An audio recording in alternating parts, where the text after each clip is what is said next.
cerita kali ini, Mimin sarankan untuk tonton cerita sebelumnya agar lebih memahami jalan ceritanya. Selamat mendengarkan. Tang Wulin sudah memiliki kesan awal tentang seperti apa platform kenaikan roh dari penjelasan Xie, tetapi sekarang dia benar-benar masuk, dia benar-benar terkejut. Hanya sekarang dia bisa mengerti berapa banyak spirit pagoda telah dituangkan ke dalam penelitian mereka. Dia dikelilingi oleh pohon-pohon raksasa dan semak belukar yang besar. Tidak ada satu jalan pun yang terlihat. Rasanya seperti dia telah memasuki hutan kuno. Namun, yang paling mencengangkan baginya adalah betapa realistisnya tempat ini.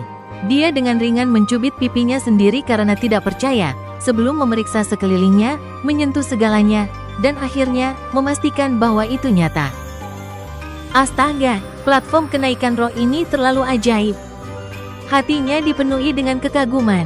Tempat seperti itu terlalu ajaib untuk dia pahami. Hanya setelah beberapa saat terkagum-kagum, Tang Wulin akhirnya bisa menenangkan diri. Pertama-tama, dia sudah jauh lebih tenang daripada teman-temannya. Bagaimanapun, bertahun-tahun pandai besi tidak sia-sia. Dia melihat tangannya, memastikan bahwa gelang dan cincinnya masih ada. Dengan ini, dia menyimpulkan bahwa semua yang ada di dirinya telah dibawa ke dunia ini. Selanjutnya, dia membangkitkan kekuatan garis keturunannya, dan merasa lega melihat sisik emas muncul. Semuanya sama persis dengan kenyataan. Tang Wulin bukanlah tipe orang yang membuat keputusan gegabah, jadi setelah mendengar bahwa platform kenaikan roh tidak sepenuhnya aman, dia menyimpulkan bahwa itu mungkin berbahaya. Itu mungkin untuk bertemu musuh kapan saja, seperti yang disebutkan Wu Zhangkong selama pelatihan tempur. Dengan kasus ini, satu-satunya hal yang bisa dia lakukan sekarang adalah selalu waspada dan bertahan selama mungkin. Sekarang Tang Wulin memiliki tujuan yang jelas dalam pikirannya, dia diam-diam berjongkok dan mengamati sekelilingnya. Kekuatan spiritualnya telah mencapai ranah koneksi roh, jadi jauh lebih sensitif terhadap perubahan di dunia luar. Hal pertama yang dia rasakan adalah nafas kehidupan yang meresap ke dalam hutan. Hanya ini yang bisa dianggap sebagai hutan kuno asli, di mana orang bisa menemukan hutan seperti itu di federasi zaman modern. Mayoritas hutan purba telah ditebang oleh manusia. Faktanya, dikatakan bahwa hutan terbesar di benua itu, hutan Great Stardow, hanyalah sekam dari dirinya yang dulu hanya tersisa 1% dari luas aslinya. Jadi hutan purba sebenarnya sangat indah, udaranya sangat menyegarkan. Sangat menyenangkan di sini.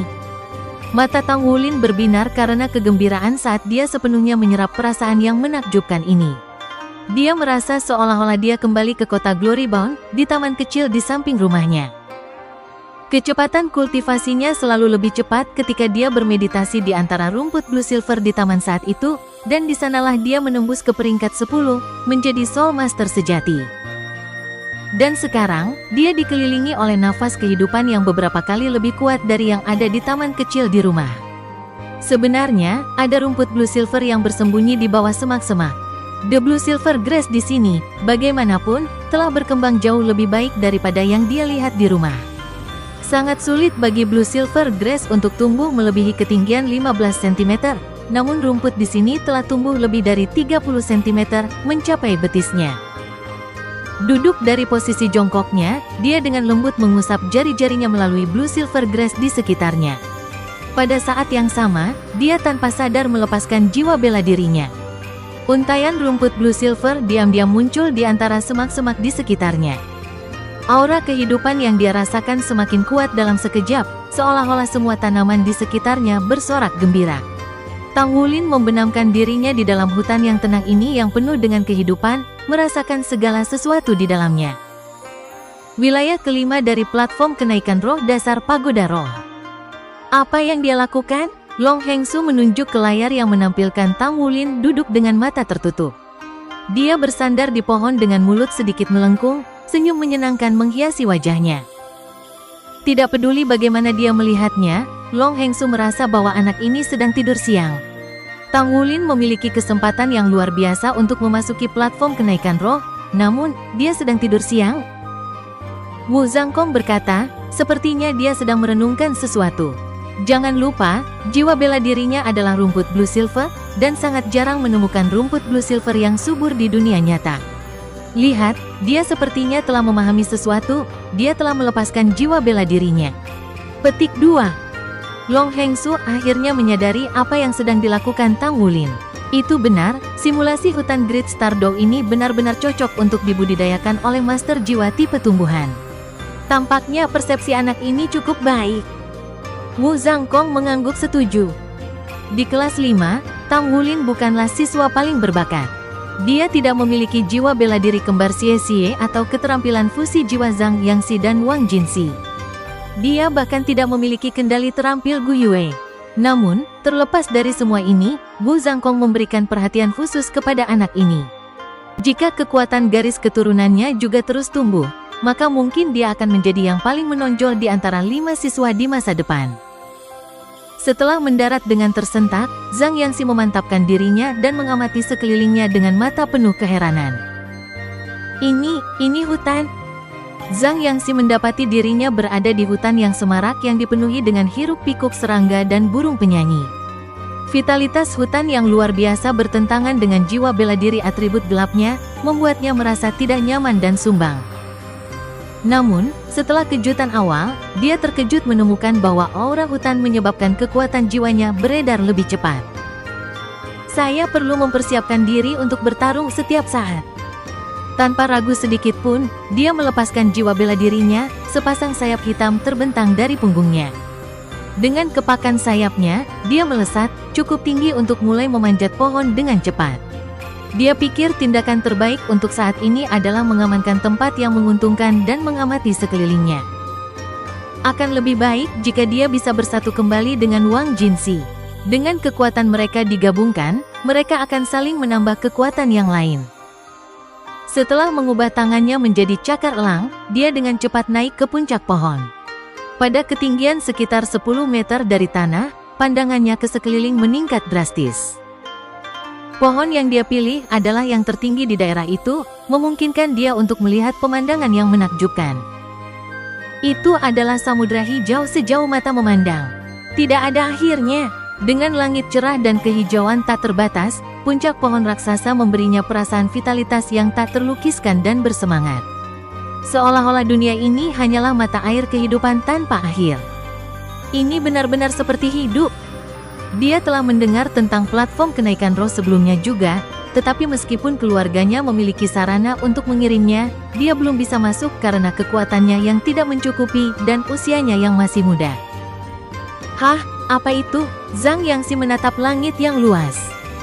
Seekor burung hijau besar sedang melayang tinggi di langit, tetapi dengan kepakan sayapnya, tiba-tiba ia berbelok dan langsung menuju ke arahnya. Burung yang cantik, Zhang Yangxi tergerak, tetapi pada saat yang sama, kesombongan muncul di dalam hatinya. Saya sudah memiliki kesempatan untuk terlibat dalam pertempuran nyata sejak awal. Mari kita lihat seberapa kuat jiwa binatang di sini. 2 cincin jiwa muncul di bawah kaki sementara jiwa rohnya, elang setan gelap, muncul di bahunya. Zhang Yangxi mendorong batang pohon dan menggunakan rebound untuk melompat ke langit. Dia melebarkan sayapnya sementara cincin jiwa keduanya mulai bersinar. Keterampilan jiwa kedua, Eagle Soar the Sky. Jarak antara dia dan burung itu dengan cepat tertutup di depan matanya. Burung hijau besar itu juga ketakutan dengan betapa cepatnya Zhang Yangxi mencapainya. Ia melebarkan sayapnya sekali lagi dan mengepakkannya, menembakkan beberapa bilah angin hijau ke arah Zhang Yangxi. Saat bilah angin melesat ke arah Zhang Yangxi, burung itu mengeluarkan jeritan tajam, seperti memamerkan kekuatannya. Bang! Meskipun bilah angin hancur berantakan dalam tabrakan hitam dan hijau, mereka berhasil menghentikan momentum Zhang Yangxi, memaksanya untuk melebarkan sayapnya. Ini buruk! Zhang Yangxi berteriak di dalam hatinya. Dia masih belum cukup kuat untuk terbang hanya dengan sayapnya. Dia bergantung pada Eagle Soar the Sky untuk tetap tinggi selama jangka waktu tertentu. Ketika dia menghancurkan serangan lawannya, itu memaksanya untuk berhenti dan mulai jatuh. Dia dengan cepat meluncur ke bawah dengan sayap terbentang. Dia benar-benar pintar. Dari lebar sayap burung 5 meter, dia menyimpulkan bahwa burung itu tidak akan bisa mengejarnya lebih jauh jika dia berlindung di hutan. Namun, ekspresinya berubah mengerikan di saat berikutnya. Sosok hijau satu demi satu muncul dari puncak pohon. Pisau angin menembaki dia dari segala arah dari banyak burung hijau besar. Bagaimana menjadi seperti ini? Ini adalah satu-satunya pikiran yang terlintas di benak Zhang Yangxi saat dia menekan tombol keluar darurat. Hanya pada saat itulah dia akhirnya memahami tampilan mendalam yang diberikan anggota staf Pagoda Jiwa kepada mereka sebelum mereka masuk. Kegelapan menutupi matanya sementara sekelilingnya menjadi tenang. Semua serangan yang terbang ke arahnya menghilang. Dia merasakan tubuhnya mendingin saat cahaya masuk ke dalam kotak.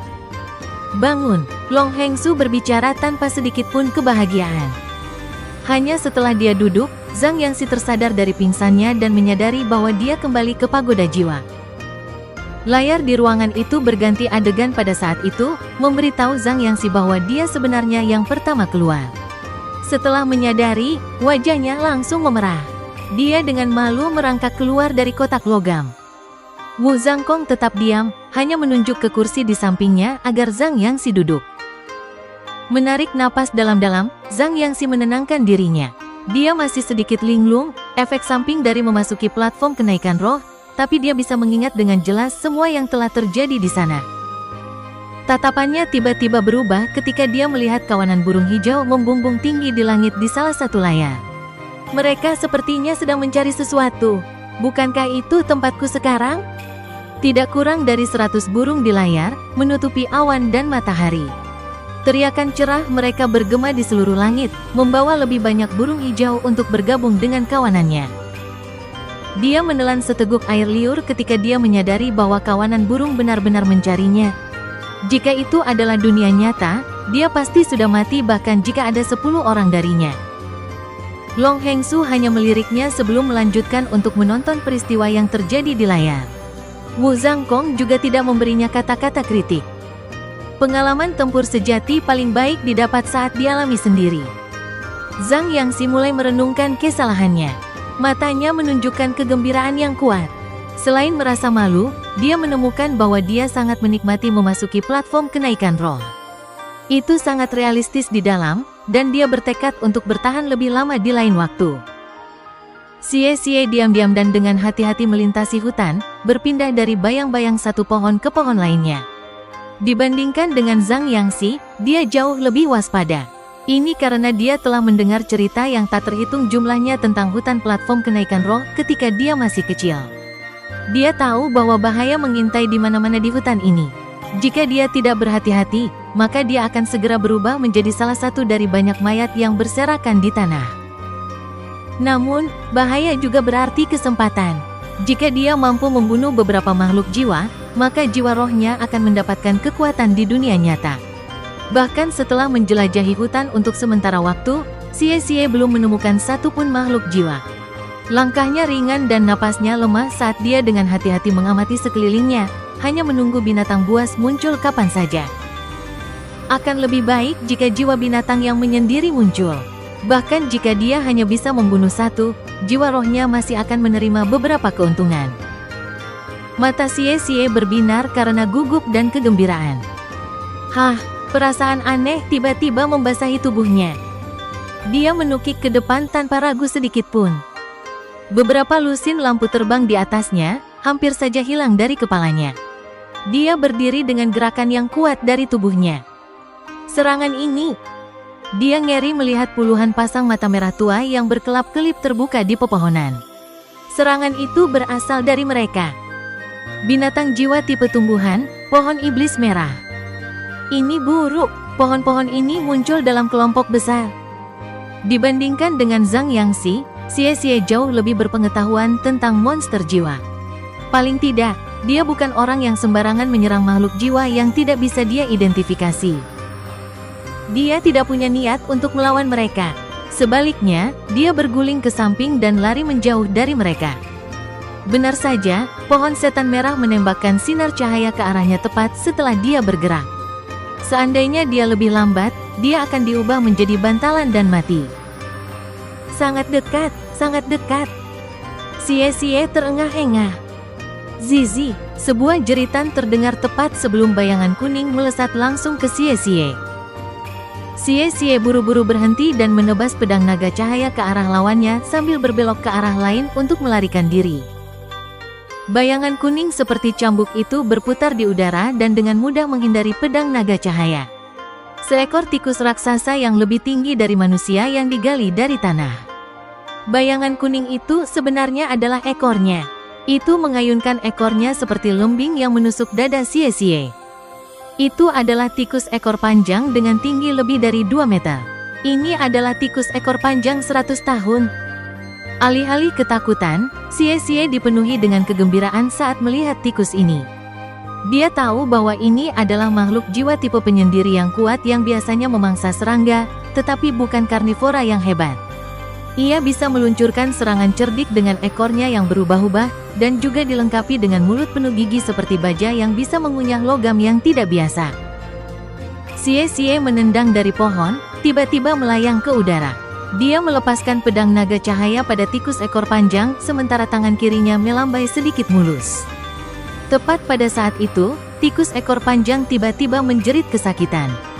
Garis berdarah meledak dari tubuhnya dan tubuhnya berceceran. Bagaimana Xie bisa melepaskan kesempatan bagus seperti itu?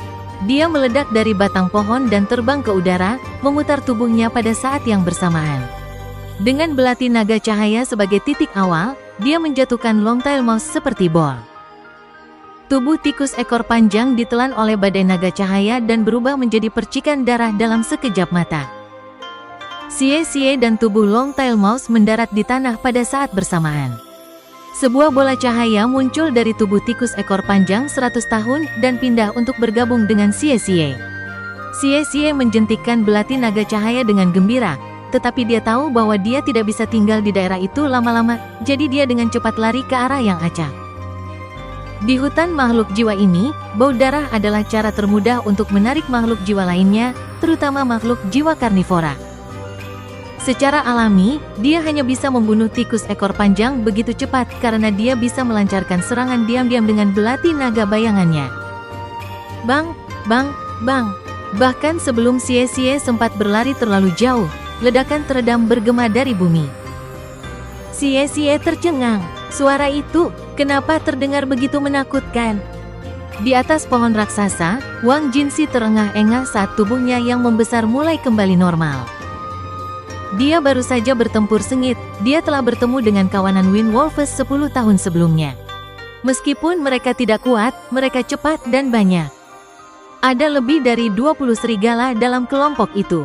Jika dia tidak memiliki kekuatan besar dan pertahanan kokoh dari transformasinya, maka dia kemungkinan tidak akan berhasil keluar dari pertemuan itu dalam keadaan utuh. Sayangnya, jiwa rohnya tidak mendapat banyak manfaat dari pembantaian karena serigala itu hanya makhluk jiwa 10 tahun.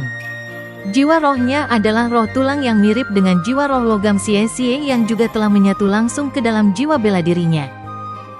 Dia hanya memiliki sekitar 40% dari kekuatan jiwanya yang tersisa, sementara kekuatan fisiknya habis. Untuk saat ini, dia harus istirahat dan pulih. Namun, yang tidak dia sadari adalah bahwa sesosok tubuh besar perlahan turun ke arahnya. Mengapa sekarang terlihat sedikit lebih gelap? Perasaan aneh telah merayapi pikiran Wang Jinxi. Dia tanpa sadar mengangkat kepalanya untuk melihat ke langit, tetapi terkejut menemukan wajah seseorang dengan cepat turun ke arahnya. Itu adalah wajah wanita cantik. Ketika dia membuka mulutnya, sederet taring jahat terlihat. Tapi yang lebih menakutkan bagi Wang Jinxi adalah kenyataan bahwa wajah wanita ini sebenarnya berada di perut laba-laba raksasa. Laba-laba iblis berwajah manusia. Ini adalah monster jiwa yang memburu laba-laba iblis berwajah manusia. Itu dianggap sebagai makhluk jiwa tingkat atas yang kuat. Bahkan pada level 100 tahun, itu bisa bersaing dengan monster jiwa 1000 tahun dengan pijakan yang sama. Wang Jinxi melepaskan diri darinya tanpa ragu sedikit pun. Bahkan jika dia dalam kondisi bagus, mustahil dia untuk menang melawan lawan yang berani itu. Dengan kekuatan yang melemahkan dan kekuatan jiwa yang habis, satu-satunya pilihannya adalah melarikan diri untuk hidupnya. Suara Kiki Suo muncul dari hutan yang dingin. Di saat berikutnya, Wang Jinxi merasakan sakit yang tajam sebelum tubuhnya mati rasa dan dingin dari dalam keluar.